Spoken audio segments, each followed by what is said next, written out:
Halo semuanya, perkenalkan saya adalah Nes Suryanto SKPM Nurse PhD. Saya adalah salah satu dosen di Departemen Keperawatan Fakultas Ilmu Kesehatan Universitas Brawijaya. Saat ini saya akan menyampaikan terkait dengan bagaimana DIA ya, Delivery, Interaction and Assessment untuk salah satu mata kuliah yang saya ampu di program studi Sarjana Ilmu Keperawatan di Departemen Keperawatan Fakultas Ilmu Kesehatan Brawijaya. Mata kuliahnya adalah disebut dengan keperawatan gawat darurat, di mana mata kuliah ini diberikan pada mahasiswa semester 5 dengan total 4 SKS, di mana terdiri dari 3 SKS teori dan juga 1 SKS praktikum. Mata kuliah ini merupakan mata kuliah yang membahas tentang konsep dan juga perencanaan usaha keperawatan berdasarkan aspek legal, etis, dan juga peka budaya yang diberikan pada klien yang punya masalah aktual maupun masalah yang resiko yang terjadi secara mendadak atau tidak dapat diperkirakan ya, atau tanpa, baik itu disertai maupun tanpa disertai kondisi lingkungan yang tidak dapat dikendalikan atau mungkin kondisi pasien yang mengalami kondisi kritis dan juga mengancam kehidupan. Topik bahasan pada mata kuliah ini terdiri dari konsep fisiologis, filosofi, konsep holistik, dan juga proses keperawatan kegawat daruratan, serta asuhan keperawatan pada gawat darurat, baik itu yang individu, ya, dengan kegawatan maupun kedaruratan maupun kegawat daruratan terkait dengan berbagai sistem tubuh, ya, berdasarkan aspek legal dan etis. Kemampuan yang diharapkan dari mata kuliah ini, begitu selesai mengikuti mata kuliah ini, harapannya nanti mahasiswa yang pertama adalah mampu menerapkan filosofi, konsep holistik, dan juga proses keperawatan kegawat daruratan. Dan yang kedua adalah harapannya nanti mahasiswa bisa mampu mengembangkan asuhan keperawatan pada individu dengan kegawatan, kedaruratan, dan juga kegawat daruratan terkait dengan berbagai sistem dengan memperhatikan aspek legal dan etis. Untuk materi pembelajaran pada mata kuliah ini terdapat 2 komponen besar, ya, yaitu yang pertama adalah filosofi, konsep holistik, dan juga proses keperawatan kegawat daruratan. Yang kedua adalah asuhan keperawatan pada individu dengan kegawat daruratan, kedaruratan, kemudian kegawat daruratan terkait dengan berbagai sistem tubuh di mana berdasarkan aspek legal dan etik, mulai dari sistem kardiovaskuler, persyarafan, pernafasan, pencernaan, muskuloskeletal, toksikologi atau keracunan, gawat darurat anak, gawat darurat obstetrik, kegawat darurat integumen, dan juga bagaimana end of life issue di bidang gawat darurat. Sistem pembelajaran yang dilakukan pada mata kuliah ini terbagi menjadi 2, yaitu untuk mata kuliah komponen kuliah, yaitu diberikan secara online. Ya. Online ini bisa dengan sinkron maupun asinkron. Untuk sinkron, maka kita menyampaikan melalui platform Zoom yang sudah disediakan oleh program studi. Kemudian untuk komponen praktikum kita berikan secara offline, ya, kita berikan praktikum secara offline di lab skill, yaitu di lantai 3 gedung keperawatan di kampus Dieng, Fakultas Ilmu Kesehatan Universitas Brawijaya.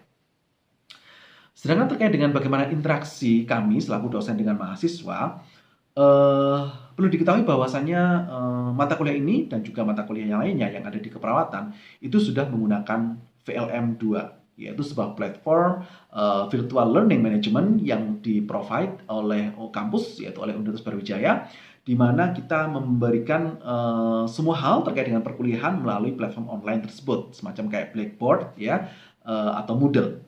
Nah, di situ kita kita kelengkapannya mulai dari RPS di awal perkuliahan, kita menyampaikan RPS itu kita upload di VLM, kemudian referensi-referensi terkait dengan mata kuliah keperawatan gawat darurat kita juga upload di VLM.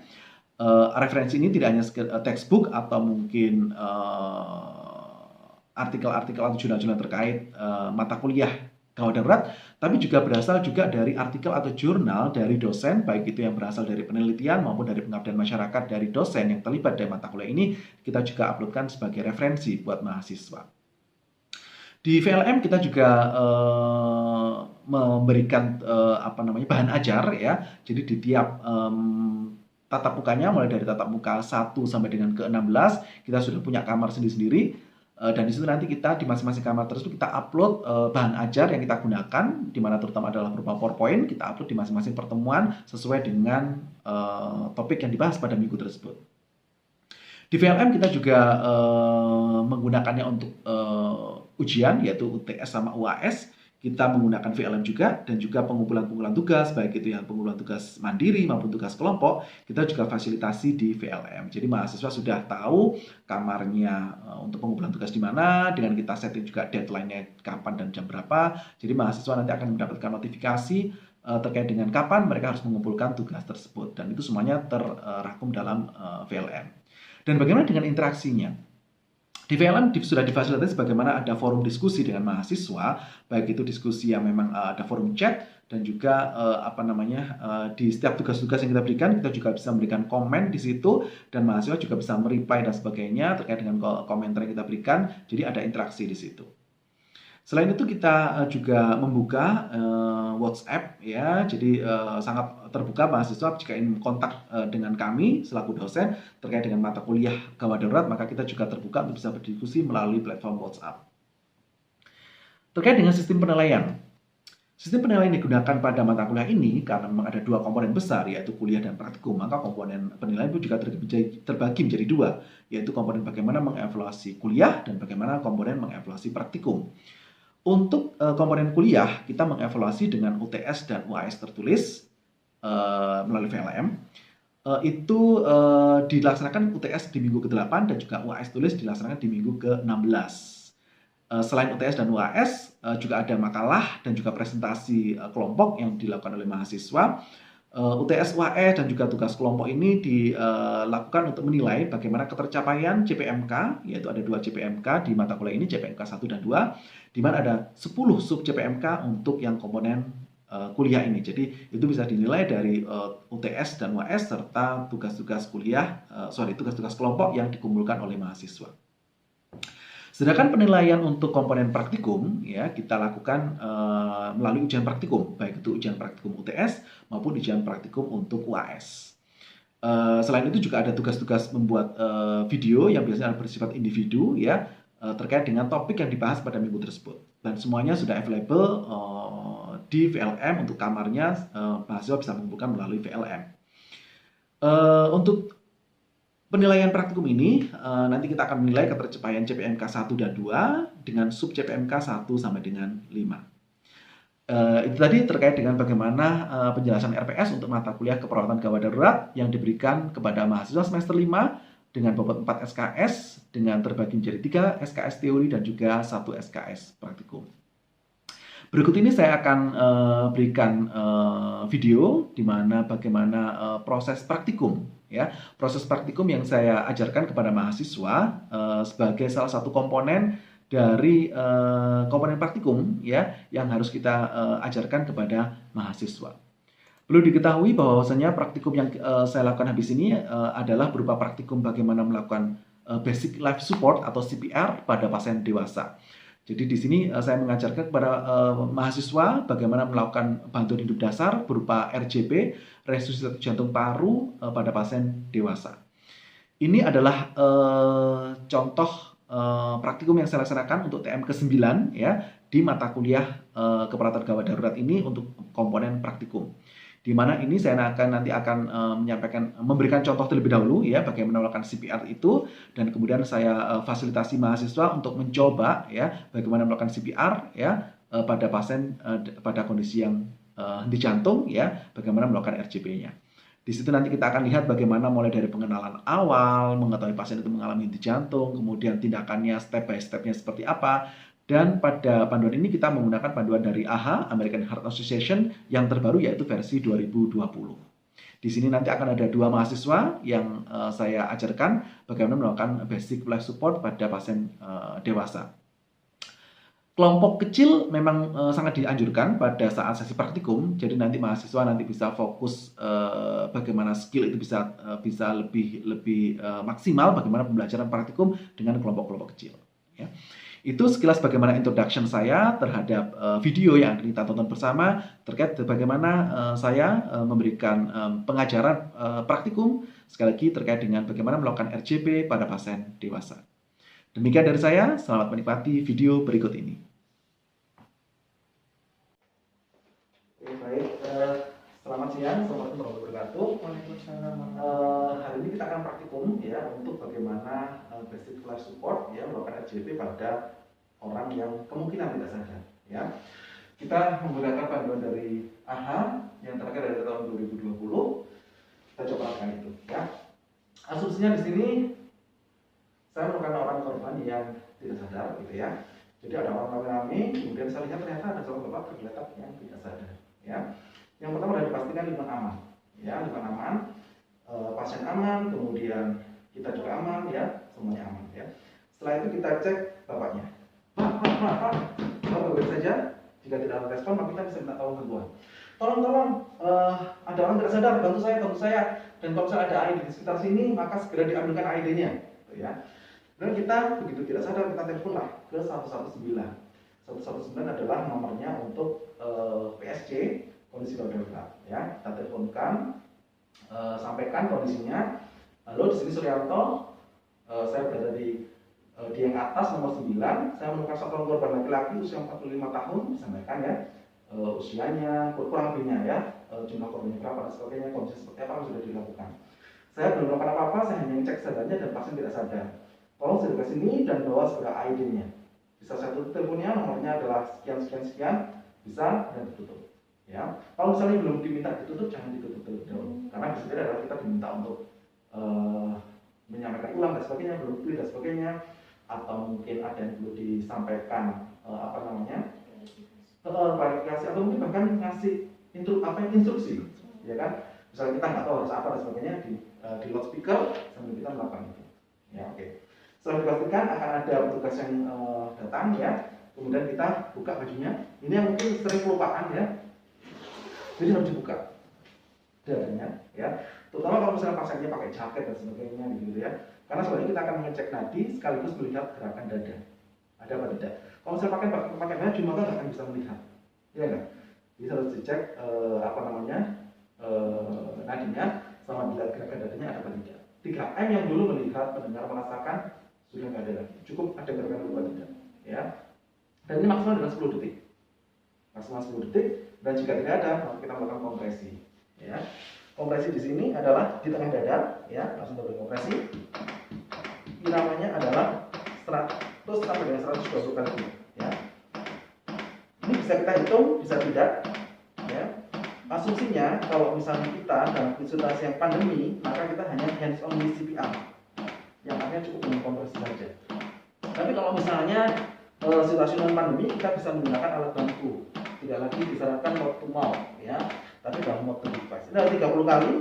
Setelah 30 kali, kalau kita ada device, maka kita berikan device. Ya, dengan mode device dengan pakai pocket face mask atau tidak. Ya, pocket face mask ya. Kalau tidak, kita lanjutkan lagi. Kita lakukan selama 2 menit. Ya, setelah 2 menit apa yang kita lakukan? Cek nadi. Ya, cek nadi. Nadinya masih belum ada. Kita lakukan lagi. 2 menit. Bisa dihitung 10. Ini yang penting adalah high quality CPR-nya. Jadi tidak hanya dari kualitas, tidak hanya dari iramanya 120, tapi juga itu nilai kualitas sempurna. Jadi kembali ya, kedalaman ya minimal adalah 6 cm dan minimal instruksi. Jadi kalau misalnya kita cek nadi pun nggak boleh lama-lama, maksimal 10 detik. Ya, lanjutkan lagi tes lagi. Ya, seperti itu. Itu sampai 2 menit dicek, nggak ada, 2 menit dicek sampai dengan nadinya ada, petugas. Ya, itu kita coba dulu yang itu dulu ya. Saya mau ngomong dulu. Oke. Dulu ya. Oke. Kamu ikut di sini kamu. Komennya dari saya ya. Oke. Nurul menemukan seorang korban yang terdekat tidak sadar. Apa yang Nurul lakukan? Pertama adalah mengecek 3A, aman diri, aman lingkungan, aman korban. Setelah itu meminta bantuan. Ya, cek kesadaran dulu ya. Cek kesadaran. Pak. Apabila korban tidak sadar, maka meminta bantuan. Apabila ada alam sekitarnya, dan juga apabila di lingkungan sekitar ada ID, minta tolong untuk dibawakan ID. Kemudian menghubungi 119. Bentar, kenapa kok kita minta bantuan dan telepon itu setelah kita tahu cek kesadarannya? Supaya korban tersebut cepat tertolongi dan kita berasumsi sebagai orang awam. lebih kepada sebetulnya kan kita belum tahu ya situasinya kondisinya seperti apa. Siapa tahu yang sedang pingsan begitu bilang melek, berarti kita nggak usah telepon dan sebagainya gitu kan. Nah itu adalah maka pentingnya adalah cek kesadaran terlebih dahulu. Oke, silakan telepon 119-nya dari Dika. Menyebutkan jumlah korban. Ya, halo 119. Halo 119. Di sini saya berada di yang atas nomor 9. Saya menemukan korban pria usianya 38 tahun, jumlah korban 1 orang. Segera tolong kirimkan bantuan beserta ID-nya. Bisakah saya menutup telepon ini? Ada Pak nomor yang bisa dihubungi? Ada 0822 44 813 999. Baik. Terus apa yang dilakukan? Membuka pakaian korban. Oke, itu. Ini penting ya, apalagi kalau misalnya dia pakai jaket tebal sehingga nggak tahu semuanya dibuka. Total loss juga nggak apa-apa, ya. Oke. Setelah dibuka apa yang dilakukan? Setelah dibuka adalah mengecek nadi karotis korban selama kurang dari 10 detik sambil melihat pernapasan. Oke, good. Ya, pertanda-tandanya. Oke. Tidak ada. Melakukan kompresi 30/2. Oke. 30/2 itu kalau misalnya ada alat yang bisa digunakan, ya. Oke. Di rumah ada kan?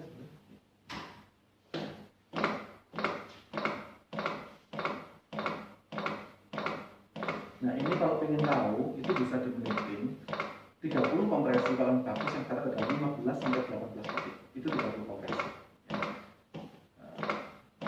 Kalau ini sebenarnya kurang kayaknya.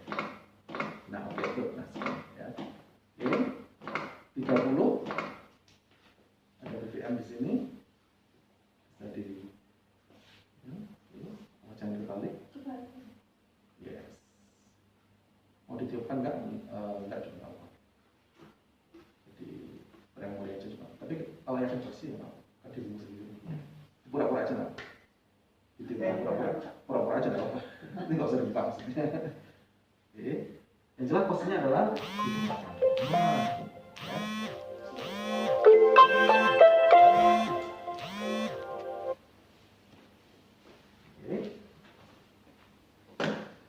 Dilakukan berapa lama? Kurang tepat posisinya? Oke, ya. Sampai bunyi titik. Nah, bunyi titik ini memang sudah kompatibel untuk yang versi 2010 ke atas, yang minimal 6 cm. Jadi harus bunyi.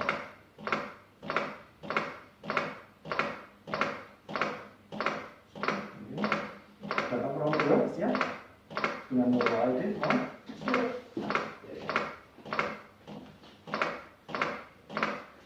Asumsinya adalah datanglah penolong kedua. Jadi tetap fokus pada penolong pada pasien. Yuk. Yang kedua datang, ya.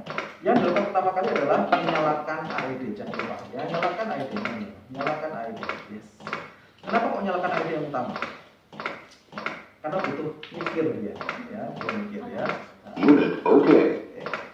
Stay calm. Check responsiveness. Call for help. Yang pertama di sini adalah Open airway. memasang ininya, ya. Ini nanti begitu nanti realnya kita nggak tahu apakah ada ini atau tidak. Ya, ini sudah dipasang, ya. Dan pasang Check ini, breathing. oke, diangkat sedikit apa? Angkat sedikit, sedikit. Oh, ini kurang dari 10 detik. Oke, resume lagi. Attach defib pads Ya, to jadi pada patient's saat third panas chest. ini tidak boleh lebih dari 10 detik, ya. Oke. Attach defib pads to patient's third chest. Don't touch patient. Analyze it. Menganalisa. Nah, kalau sudah terpasang seperti ini kita ngikut Don't kepada touch patient. Analyze it. perintah daripada AED, ya. Shock advised. Don't touch patient. Press flashing shock button. Everybody clear? Clear kan? Ya, Shock di sini, delivered. Start CPR. assume penolong yang kedua maka yang memberikan bantuan, ya. Oke. Ikuti irama ini boleh atau lebih cepat dari ini. Lebih cepat. Nah, oke, sip. Nah. Oke. Nah, dirimu fokus pada BPM. Ini bisa lepas. Kenapa ini tidak disarankan untuk sudah ada BPM? Karena ini memang saya Yes. Oke. Kalau seperti ini, maka didorong dari atas, ya. Ke bawah. Oke. Ini bisa dari atas dan di atas. Oke, good. Bisa, oke, good.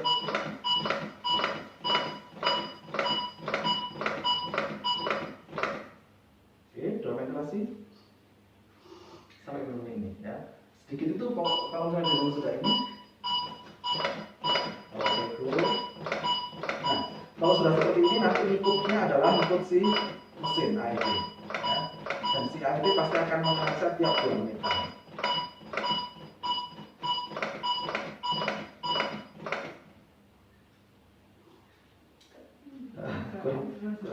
Nah, oke, sip. Ini juga masih versi lama, jadi kecepatannya juga memang benar tidak ini.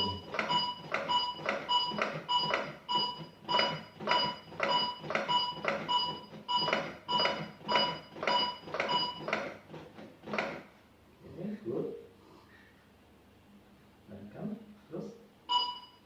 Jadi nggak usah ngikut ini sih, begitu dia sudah ventilasi, maka dirimu langsung ratio. Nah, nggak apa-apa.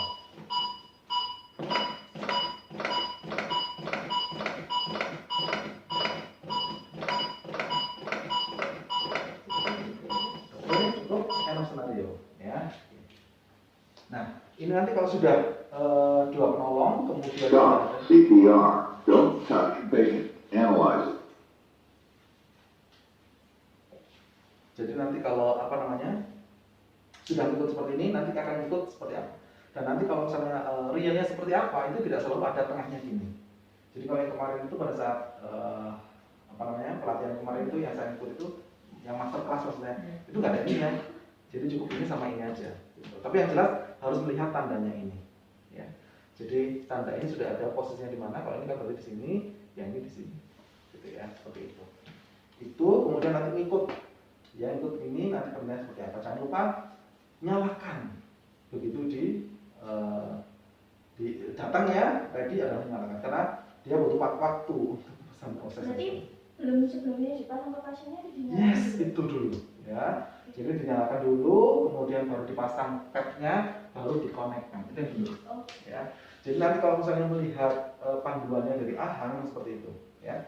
Jadi dinyalakan dulu AED-nya, Pasang. padnya baru disambungkan. Gitu. Kayak gitu. Nah, kemudian kalau misalnya sudah seperti ini, begitu dia kan tiap 2 menit menganalisa, ya kan? Tergantung nanti apakah shockable atau enggak. Nah, kemudian begitu setelah 2 menit maka ganti posisi. Yang tadinya dimulai dalam kompresi, maka gantian diulang lagi yang kompresi. Berarti ini analisis langsung ganti ya? Yes, analisis harus siap-siap langsung ganti posisi. Tergantung nanti iramanya shockable atau enggak. Itu seperti itu gambarannya.